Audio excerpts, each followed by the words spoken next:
everyone. So what a wild last few days in the Scream world. First, the Melissa Barrera, she ends up getting fired because some of the posts that she made, and then follow suit, you have Jenna Ortega, who ends up stepping down from the Scream franchise. Now, they are kind of marketing it as, oh, this was something months in the works that we already knew. To me, it kind of just sounds like good PR. How much can she publicly come out and defend Melissa Barrera? I'm sure behind closed doors, she's like, hey, I got you type thing. But regardless, whatever it is, we are without the two main focus characters in the upcoming Scream movie. And now Scream, as far as the franchise goes, is kind of at this impasse, right? What are they going to do? What direction are they going to go? Now, it's very likely that they have this be a Sydney-focused film. Personally, I think they should just go fresh start, clean slate, start this from the beginning. My guess is they're not going to go that direction, especially if some of the rumors are true and Neve Campbell is signed on to Scream 7. Then my guess is that they're going to kind of utilize her and have her be kind of a big box office draw, because that's the hope, right? Okay, yeah, we don't have Melissa, we don't have Jenna, but guess what? We have the woman that built the house that is Scream. And I do think, though, that they're going to have some major shakeup. They're going to have to do something in which will, one, be impactful for the film and the franchise. Two, something that would be drawing to many people in the Scream franchise. Obviously, any decision or direction in which you go, there's going to be that the two camps, so to speak, for any direction. And I also think it's going to be they're going to have to do something that is kind of a typical trope. And it's something that I don't like, and I've been very outspoken about, and it kind of bothers me that I even am going to make a video about this, but I think that this is probably the most likely time in which they would do something like this, and that is bring back Stu Macher. Now, if you're familiar with me, if you're familiar with this channel, you know how I feel. Shout out to Craven Something Scary. I know many of you are familiar with him, and many of you have seen mine and his little debates. He is Stu train, diehard Stu guy, loves Stu, wants Stu back, this, that, and the other. I still don't believe that they should bring Stu back. I still think it's a terrible idea. I still think it is a complete desperation move. As I've talked about in the past, that's usually a way to kind of do a little gimmick that can completely destroy the franchise. But I think that they are in that time right now. I think they are in that desperation mode. I think they are in that, we need a gimmick and a trope to try to get people excited and forgetting about the situation that's at hand, right? With time, everything will pass, right? Eventually, this whole Melissa and Jenna thing, whether people want it to or not, is going to become a thing of the past. It's just how it goes with all controversies. And my guess is that they kind of keep their head down for a little bit. They kind of spend the time working out all of the kinks, figure out what direction they're going to go. And then I think that they'll come back and announce Scream 7, announce that they got a new film, and there will be, brief little backlash and people all, talking about boycott and all that stuff. And then I think that what'll end up happening is we'll get the announcement that Neve Campbell is returning. And I think that they'll have her as kind of the marketing thing.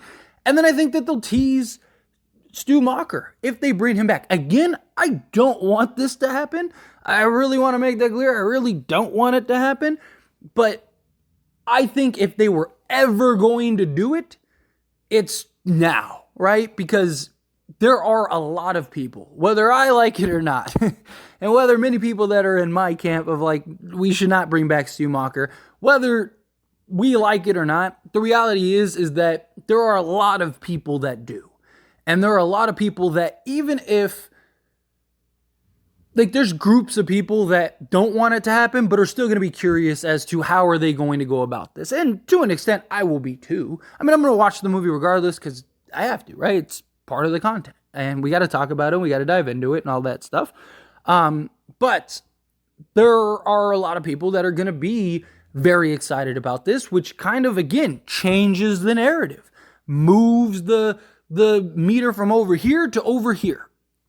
And I think bringing back Stu Macher would be a great way for them to do it. Like, if I remove my bias, if I remove my, desire for them not to bring Stu back, and I also want to say, like, I love Stu Macher, right? A lot of people feel like because I don't want him to return that I don't like him. It's not the case at all. Like, Stu Macher is one of my favorite characters in the entire franchise. I have repeatedly talked very highly about Matthew Lillard and Stu Macher as a character.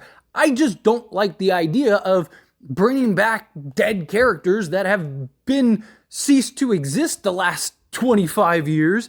And I'm totally okay and like the idea of the memory of Stu, because just like they could bring him back, and maybe it's great, and I hope it's great if they do go that route, but there's also more times than not, and a lot more evidence, that when they do stuff like that, they butcher the character, or they butcher the direction in which they bring back that character. And then a lot of people that want Stu back are all going to be like, oh, they shouldn't have brought Stu back. This was terrible. How could they do it this way? They should have done it that way. And it's a lose-lose situation, right? Again, I love Stu Macher for the character that he was in the classic original film, and I want him to stay there.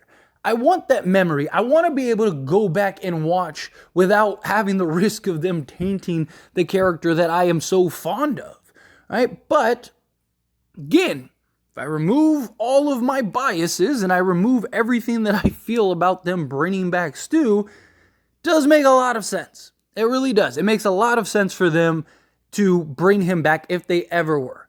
Christopher Landon is a guy that is, talked it briefly about, like, hey, I wouldn't mind Stu back. Obviously, we all know Matthew Lillard would come back. We all know Lillard would be more than happy to come back. And look, if you're going to have Sidney Prescott in this film, you got to give her a villain, right? You got to give her somebody that could tie in. And how do you tie it into the past films if you go that direction? Well, you could bring Stu back and it's like, there you go, or have a full circle. Or you could even have this kind of pick up, like have like 5 and 6 kind of be its own thing and pick up from Scream 4. Or you could even pick up from Scream 3, right? Like, there's a lot of ways that they could do that. Or maybe they do like the kind of retcon thing, right? Where they basically pick it up right back from Scream 2. Maybe we get Dewey and Gale back too, right? Like, there's a lot of ways that they could go about it, but I think they're going to have to very likely do some type of trope to kind of win back audiences, right? You're not going to win back everybody. You're not going to get everybody. There's still going to be people that are upset about it. There's still people that are going to refuse to do it. And even if you bring Stu back, it's going to be a trope that not everybody is going to be on board for. And I will express my frustrations if it happens.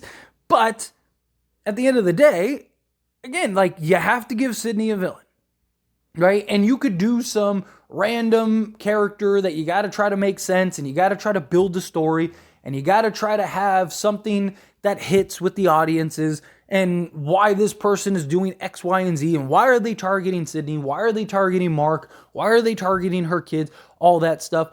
Well, if you do something where it's Stu Macher, you kind of did a lot of your work for you, right? You kind of just, because we would all get it, right? And so now you don't have to spend building this story. My problem is explaining where he's been, why he hasn't shown up, how come no one knew about it. Like, that's where my biggest issue lies, is I just feel like there is so much you would have to get through, so much in which you'd have to explain.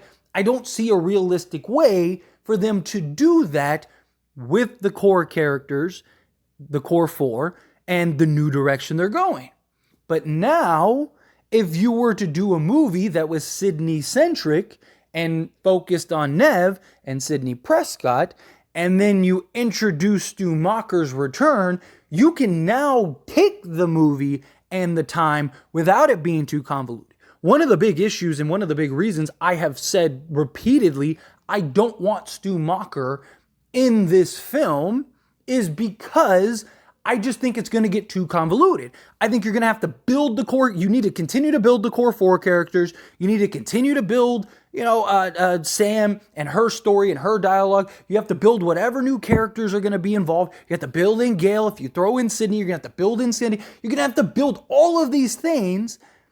And then on top of that, you're going to have to make it make sense why Stu returns, why Stu is here, why he's involved, why he still wants revenge, and why he isn't like reformed or something like that. And then you're going to have to explain where he's been, how he survived, how, why no one knows about. You're going to have, it's just so much you have to do in one film that it just made no sense to do it. Because what's going to happen is they're just going to have like some quick throwaway dialogue.